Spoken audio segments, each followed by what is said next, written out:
Manchester United receive a major boost in the pursuit of Alphonso Davies, with fresh updates from David Ornstein on what to expect from the upcoming transfer window, plus more reports of Rúben Amorim being tasked to maximise the current squad as he's already set to fast-track one of our brightest young players. Also, we'll go through some January transfer rumours, including links with Jarrad Branthwaite, Muani, and even talk of Christian Pulisic to come up. In a rundown of all the latest Manchester United news and transfer news that will keep you right up to date with everything. Welcome to Man United Review. My name's Jamie. Before we get into it, please smash a like on the video. Let's jump straight into it. So let's kick off with the David Ornstein story. So Manchester United have invested heavily. There's a lot of good players there who they can get improved performances out of. Rúben Amorim is renowned for improving players, so he'll try and work with those at his disposal. Maybe they can do a little bit in the market. Maybe some players will have to leave. I think Jeremy Cross pointed out maybe Anthony could be on his way out of the club, and that could free up some finances. But I think it will be a low-key January at Old Trafford and Rúben Amorim. I think there's a very good chance he will show through his coaching that he's capable, what he's capable of, and then they'll build in time using the markets too. So that came from David Ornstein, who did an interview on Sky Sports, and he was effectively asked whether Amorim's going to be given like a bit of a war chest going forward, and effectively David Ornstein says no, he doesn't think they're going to have much money to spend in January unless we remove some players. Obviously talk of Anthony going, potentially Christian Eriksen, that frees up not just the transfer budget, but also the wages, which would be important to then maybe bring somebody in. But it's not going to be wholesale changes in January, but we were expecting that anyway. I don't think we've got much money left with PSR rules, and obviously sacking Ten Hag, getting Amorim in would have had an impact on that as well. But yeah, it could be a low-key January. I do think we might see a few players come in and out, though. Just on Anthony, because he mentions it there. So 2 summers ago, when Mo Salah seemed likely to leave Liverpool, one of the options that was discussed by Jurgen Klopp was to replace Salah with Anthony. That came from Paul Joyce in The Times, so quite a credible source, The Times. How mad would that have been? This is before United signed him, so this is the summer where we signed Anthony. Apparently Jurgen Klopp was looking at Anthony as possibly a Mo Salah replacement. What a kind of sliding door moments that would have been, potentially, for us and for Liverpool, and who knows, maybe his career would have been a little bit different from there as well. But I thought that was a crazy story. Just to bring in while we were kind of mentioning Anthony in David Ornstein's report. But it's not the first kind of report that we've heard around, the budget and not having much money and PSR rules and stuff. We'll go through the rest of the news and then I'll share a bit of my thoughts on it as well. But let me know what you think about the Ornstein report in the comments. Now, I brought you news the other day. It was from James Tucker, who's a credible source. Now, Rob Dawson's fairly decent as well, has kind of said the same thing regarding the transfer budget and Rúben Amorim getting the most out of his squad players. So transfer budgets are set to remain tight at Manchester United moving forward, and there's a little desire to rip up the current group of senior players. Erik Ten Hag signed 15 first-team players over the course of 3 summers at the cost of more than £600 million. That figure is unlikely to be matched over the next 3 years, with Rúben Amorim's task will be to improve performances with the existing squad. Manchester United have asked Rúben Amorim to get the best of his squad he has inherited rather than rely on a host of new signing. There's unlikely to be a significant transfer budget available in January to reshape the first team. So that came from Rob Dawson. So we've had James Tucker, David Ornstein and Rob Dawson all effectively saying the same thing, where, Rúben Amorim's been tasked to get the best out of the current squad. That does not mean we're not going to make transfers, by the way. It just means that we're not going to have like a massive overhaul of the squad. And to be fair, I don't think there's that many players that need to be... Yes, we want to improve, but I don't think we need like a mass overhaul of 10 players. How many players did we let go in the summer and the summer before as well? It must have been like 20 odd. I think that's been kind of done now. The Muppeteers were saying the other day that it's going to be more of maybe a one in, one out, or we're going to bring 1 or 2 players in. So if Lindelof leaves for free of the summer, we're going to need a replacement at centre half, for example. So we've still got money to spend. They're just not going to have a mass clear out. They're not going to get rid of 10 first team players and bring 10 in, because that's unrealistic. And the way Ineos see it is they see this squad is actually good enough At the moment, yes, it needs improving to get to where we want to be, but it doesn't need wholesale improvements, was what the Muppeteers were saying. So, but again, it's the third kind of credible journalist, no more credible than David Ornstein, coming out with a similar story. So I do think it felt like a little bit of a like a club brief, being honest with you. So potentially that is why they've got Amorim in, to get, because they see him as the manager or the coach to get the best out of the players that we've got, with just slight improvements going forward, which is what they're kind of looking for. But let me know what you think about that in the comments. Now, in terms of other news, so Rúben Amorim is taking a liking to Amad Diallo. There's a strong chance that he will feature prominently in Amorim's system, with a starting spot on Sunday looking plausible. That came from Dean Jones. I mean, not the most credible source. He was playing in the training video, if you watched that the other day, as the kind of inside, as one of the number 10s. He's, it probably is going to start at the weekend, I would imagine, considering he's been training, back training that week as well. But, I rate Amad anyway. You know that if you're a subscriber, you've watched any previous videos, so it's hardly surprising that Amad has kind of impressed Rúben Amorim, in my opinion, because I think he is a really talented player.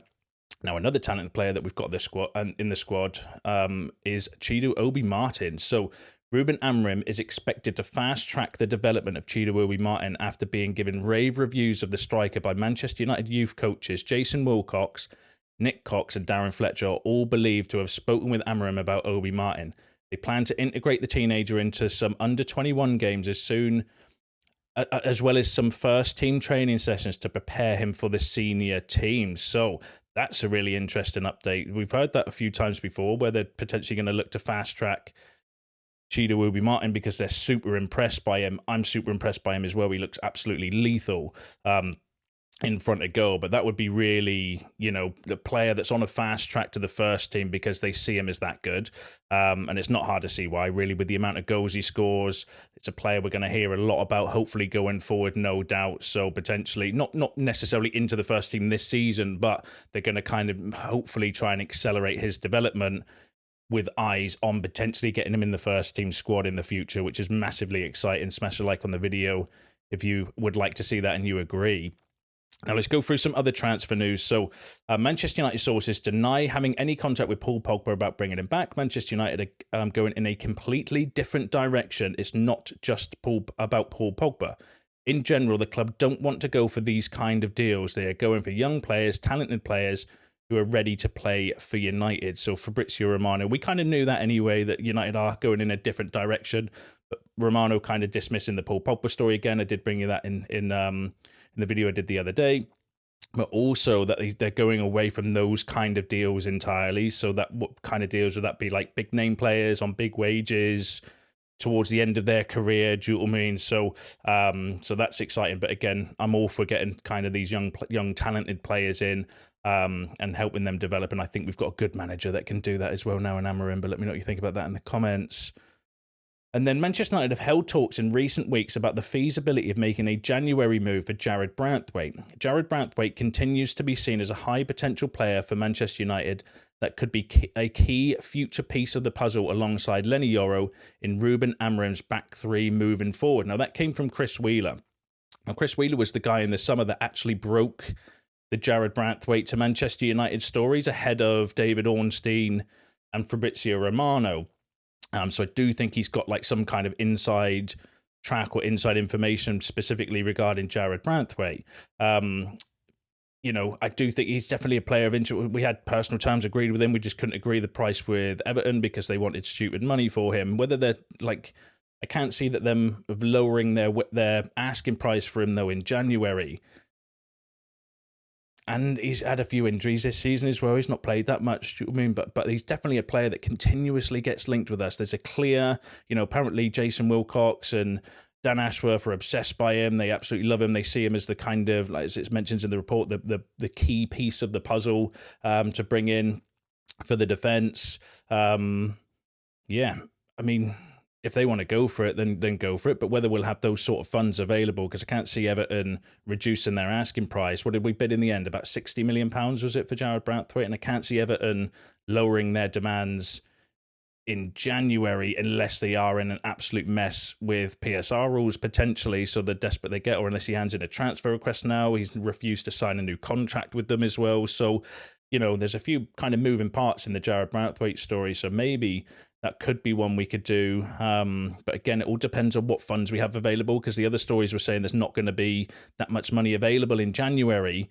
Unless we maybe do sell some players or remove some players off the books. Do you know what I mean? We've got like Victor Lindelof's out of contract in the summer. Do we get a buyer for him or do a deal where we can release him early to free up some wages? Christian Eriksen's the same as well. Obviously stories about Anthony. Do you know what I mean? So there could be some kind of dealing to be done potentially, but whether that would free up the funds to go for Jarrad Branthwaite, I'm not so sure. But definitely a player of interest, definitely one to keep an eye on. Clear intentions, I think, to go for Jarrad Branthwaite in the future, whether that would be January or the summer.